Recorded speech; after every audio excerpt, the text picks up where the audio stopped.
कुछ तुम कहो कुछ हम कहें में मैं आज गुलजार साहब की एक और नज्म पेश कर रही हूँ। इस नज्म का शीर्षक है युद्ध और ये गुलजार साहब के नज्मों के संकलन रात पश्मीने की में दर्ज है। जैसा कि मैंने पहले कई मर्तबा जिक्र किया है, गुलजार साहब की लेखनी में एक सादगी है और साथ ही साथ एक गहराई भी है और दिल के तारों को छू लेने वाला दर्द भी है।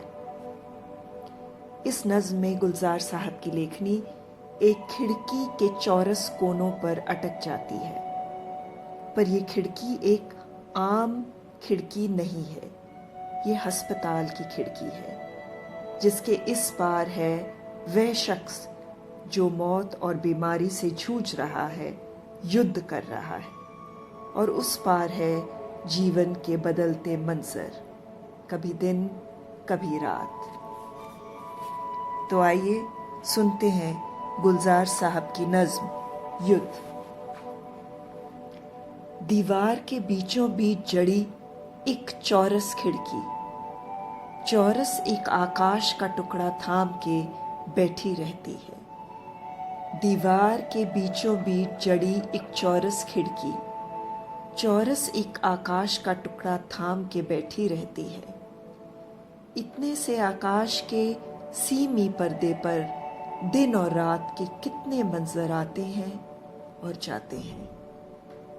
सुबह सुबह जब रोशनी फेड इन होती है और पसे मंजर में चिड़ियों की आवाजें गूंजती है, शाख पे लटका जामुनी रंग का फूल उतरता है ऊपर से झूल झूल के, करतब दिखला के, फिर ऊपर उठ जाता है।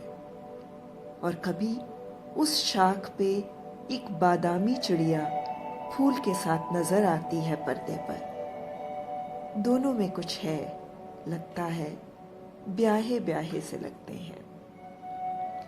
जब मंजर तब्दील होता है, ऊंचे ऊंचे शमलों वाले गबरू बादल काले काले घोड़ों के रथ दौड़ाते हैं। लगता है सब रणभूमि की ओर चल रहे हैं। नेज़े, भाले, तलवारों के टकराने से बिजली कौंधती रहती है। फिर युद्ध का मंजर छट जाता है। सुर्ख लहू भी सिंदूरी होते होते फिर काला पड़ने लगता है। सब तस्वीरें धुल जाती हैं। कश्ती खेते खेते फिर सीमी पर्दे पर चांद आता है। मालकौंस की धुन पर सामा सामा गासा गाते गाते तारे भर जाते हैं। मंजर तो चलता रहता है, मेरी दोनों आंखें जब तक नींद में डूबने लगती हैं। अस्पताल के एक चौकोर से कमरे की दीवार के बीचों बीच जड़ी एक चौरस खिड़की, चौरस एक आकाश का टुकड़ा थामे बैठी रहती है। अस्पताल के एक चौकोर से कमरे की दीवार के बीचों बीच जड़ी एक चौरस खिड़की, चौरस एक आकाश का टुकड़ा थामे बैठी रहती है। आकाश का चौरस टुकड़ा थामे खिड़की, इसी पर नज्म लिख डाली है गुलजार साहब ने। मुंह से वाह निकलती है पर आंखें नम हो जाती हैं।